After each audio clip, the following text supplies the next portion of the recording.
Hello everyone, welcome to Adequate Rejects. This is sort of a very personal show for myself because I will be introducing y'all what my top 10 favorite movies of all time are.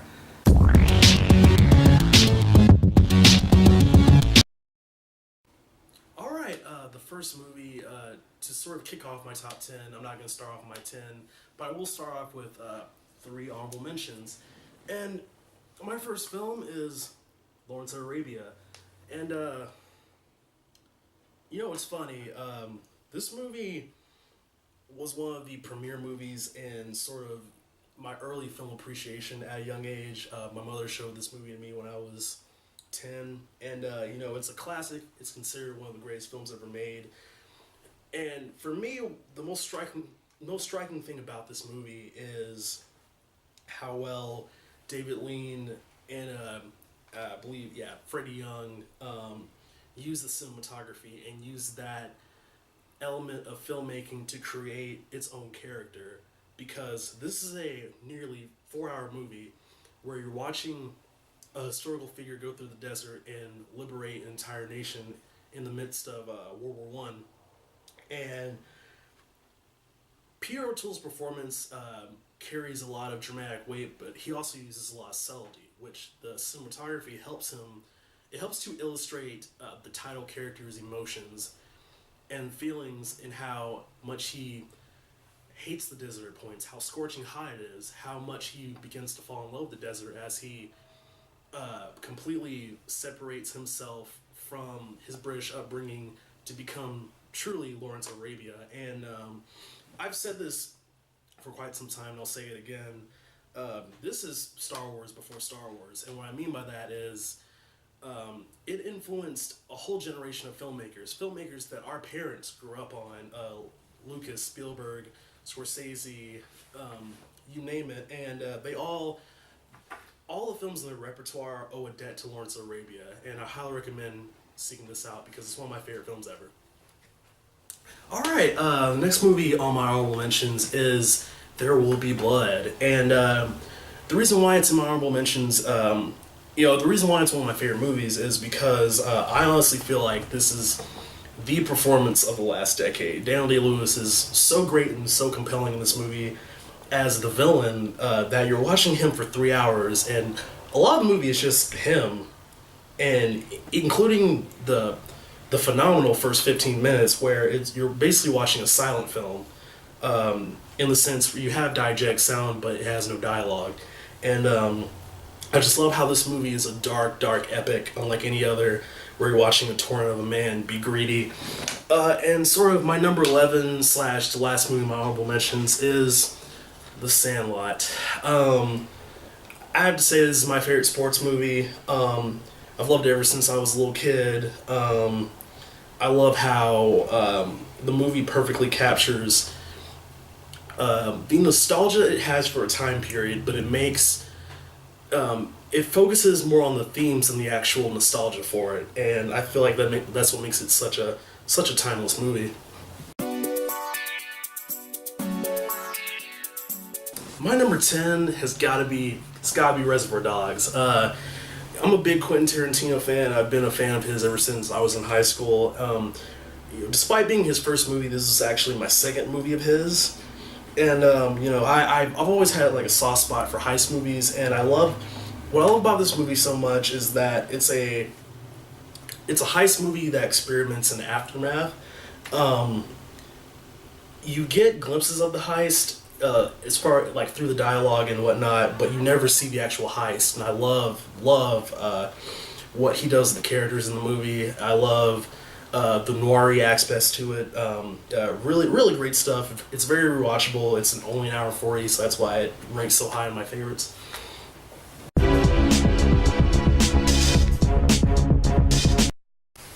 Alright, for my number 9, Monty Python and the Holy Grail. Man. What can be said that hasn't been said about this movie? It really is, probably one of the top 5 comedies ever made. I've loved this movie ever since I was really young. Also, I've always had a soft spot for British films, especially British humor. And I love how this movie Yeah, I've seen a lot of spoofs, a lot of parodies. I love how this movie parodies medieval culture and the Arthurian legend, but it really transcends that because Pythonesque comedy, um, it really does play with a lot of different filmmaking styles, such as animation and absurdism. And I feel like this movie is sort of the pinnacle of the fact that they really are like the Beatles of comedy, as sort of influence and whatnot. And this movie is infinitely rewatchable for me. I love it. It makes me laugh.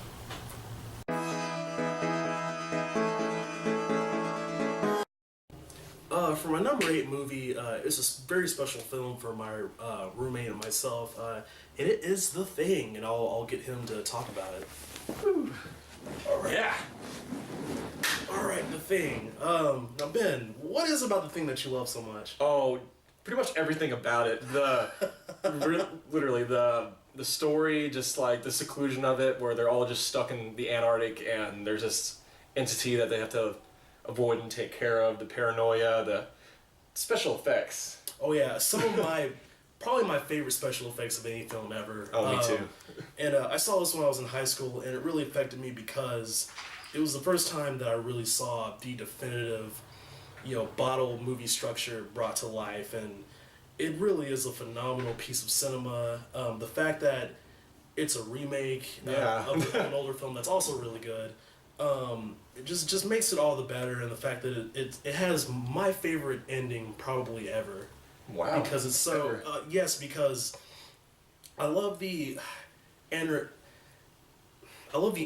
of it. If that makes sense. And I love the very open-endedness of it. Like it's very excellent. And that's why it's one of my favorite science fiction movies. Oh, me definitely too. It's our favorite horror film. Easily. So go see it.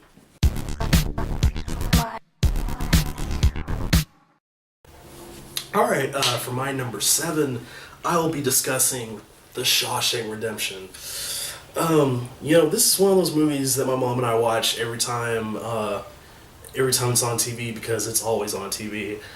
Which I mean, I guess it's weird that it's in my top 10 because it's always on TV. But it's one of those. It's the prison movie, and it's certainly, I definitely think it's the best Stephen King adaptation, and it's a movie that I feel like uses narration so perfectly. And I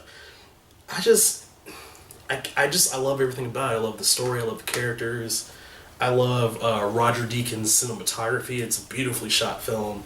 It's the pacing is just perfect. It always keeps going, and it really is, I think, one of the few truly perfect films.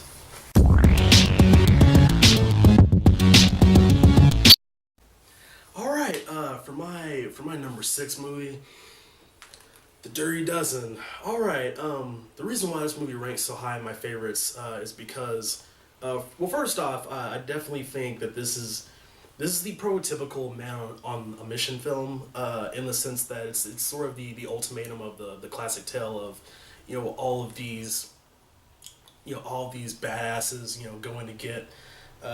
going to get somebody, and this is the story of a dozen imprisoned army men who are recruited by Lee Marvin to take out a German chateau in a suicide mission. And I really love this movie because it's all of these great actors of their time period, all of these macho men going into hell, and they really and the movie keeps it.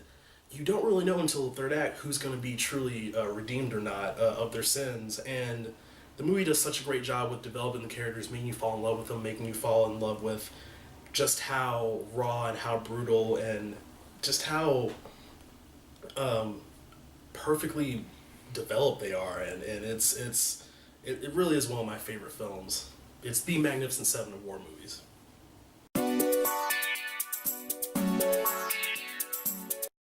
All right, my number 5. My top 5. These are movies that I really can watch any time or day. I've seen my top 5, each of my top 5 movies, goodness, dozens of times. My number 5 movie's gotta be Scott Pilgrim vs. the World. I'm a big Edgar Wright fan. Shaun of the Dead, I think, is his best film, but this is the movie of his that really got me through high school. To start off, I've had a really interesting history with this movie because it came out to really positive reception. Came out near the end of a kind of a weird summer in film as far as quality went, and so I didn't go to the movies much that summer.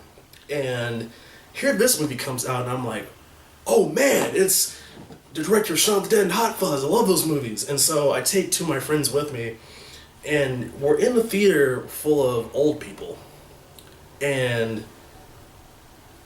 me and one of my friends were the only two people in the theater who were laughing at all the jokes. And my other friend was like, man, that movie, it was all right. And so I wasn't really sure how well it was going to hold up on second viewing. So I bought this copy, when it came out, that sort of thing. And ever since then, I've been madly in love with it. I've always had a soft spot for teen films, and I love how this is a teen film from the point of view of Michael Cera's character, Scott Pilgrim, where he interprets all of his adolescent baggage as one giant video game. And it opens, it's the perfect platform for Edgar Wright's pop culture humor to take place, as well as letting all of the deep, dark, not dark, but the sort of the deep emotions and petty juvenilities that we get from, liking another human being sort of come out and combine into making a comedy that is really original. And there's really no other movie like this, and I love the weird world it takes me to. And I understand that it's still something of a cult movie, but I personally love it, and I hope if you're watching this that you love it too. So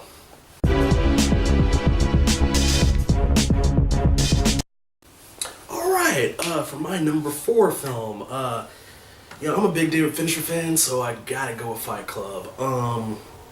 Wow, Fight Club. This is one of those classic movies that, Fight Club's in pretty much everyone's top 20, if not top 30. And, this movie, I love this movie personally because there's no other, every coming of age-ish movie is about youth. And this is a coming of age movie about midlife crisis. And I love how this movie is a feel-good satire about really complex themes, and just how Edward Norton perfectly embodies the man at the time, pre 9/11. That whole generation, the 90s generation didn't have like a lot of like really big wars, didn't have a lot of the sort of the mixes of music at the time slowly degrade into the pop radio, the Britney Spears era. And here you have, this movie captures a generation that was bored, and here you have this guy who meets Brad Pitt's character, who delivers a really great performance as the Ubermensch. And what I mean by that is a character who represents everything that masculinity means within our eyes at first. And I love how this movie really wrestles with the idea more than anything of what being a man is at that place and that time. And it's just once again, much like Scott Pilgrim, it's a collection of influences that just play on my brain every time I watch it. It's like eye candy. It really is. And I've always been a sucker for movies with really great dialogue, and this movie has some of the best ever. So if you haven't seen Fight Club, watch it.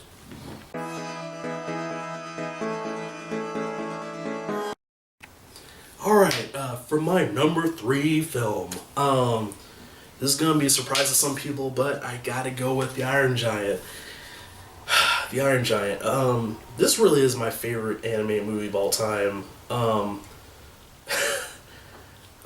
was part of the generation, of course, that watched it every time Cartoon Network played it, and then because they would have like those 24-hour showings of it, sometimes 48 hours, and I just never got tired of it. I can't really explain it. And I love, as I got older and I dug deeper into the story of Brad Bird's dealings with Warner Brothers and how they mismarketed the movie, and they didn't have enough confidence in a 50s period piece sci-fi throwback sort of thing. I'm so glad it's got a cult audience that I'm a part of course, and I'm so happy that the movie really does hold up. It's one of those movies that really does mean something to adults that watch it. And as far as like, the young at heart like myself that grew up with it, and it's definitely a movie I'm gonna show my kids. It's a lifetime treasure for me, and I never get tired of this movie. I really don't. I think it's one of the greatest animated films ever. For my number two movie, Pulp Fiction. um, this is one of those movies like much like Star Wars and The Dark Knight. It's one of those where it didn't get the best picture love at the Oscars. Sometimes they get it right, like they did, this past weekend. But this is one of those where they got it really wrong, because Pulp Fiction is not only is it one of the best movies ever, it's for me it's the '90s movie. Like just everything that it did for '90s dialogue and how Tarantino redefined the temporal structure of script writing, and how you see Pulp Fiction's influence bleed over into post 1994 films. And just how I love how the characters in this movie. It has some of the best dialogue ever. Once again, I love how they go from talking about their favorite pop culture elements to talking about how they shot this guy in the face, and I love the soundtrack. This is probably might be my favorite soundtrack of all time. I mean, I jam to Let's Stay Together like on a daily basis. I love Miserlou. I love all the surf rock that's on it. It's just it really is much like the soundtrack. The movie itself is a really eclectic mix of genres that play on my brain once again, like film noir and samurai film, and even little sprinkles of blaxploitation here and there. It really is. It really is my second favorite film of all time.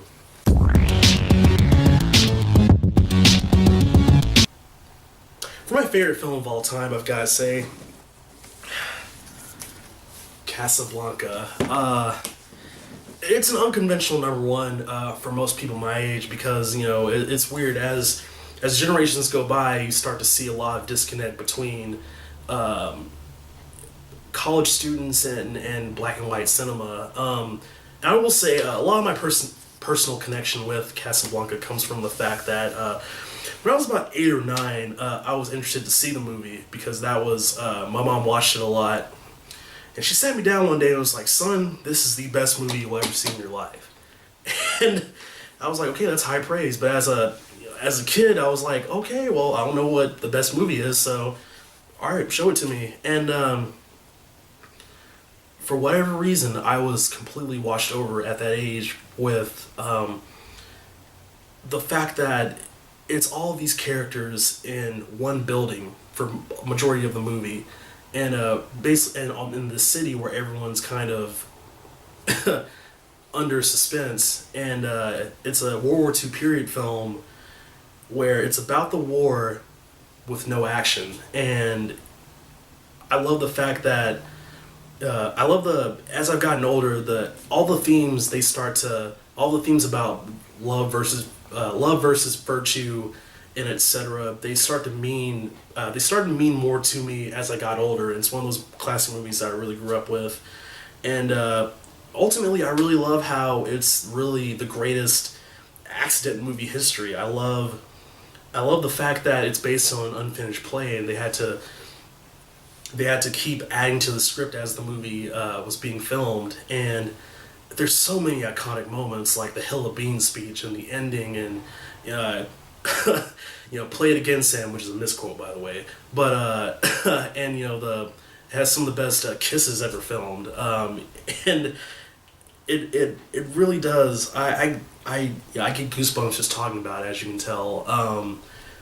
I also love the music. I love Max Steiner's score. I love the way it looks. I think it's a beautifully shot movie to be a 1942 film. And I've always been it really started to get me into Humphrey Bogart. He really is one of my favorite actors, if not my favorite.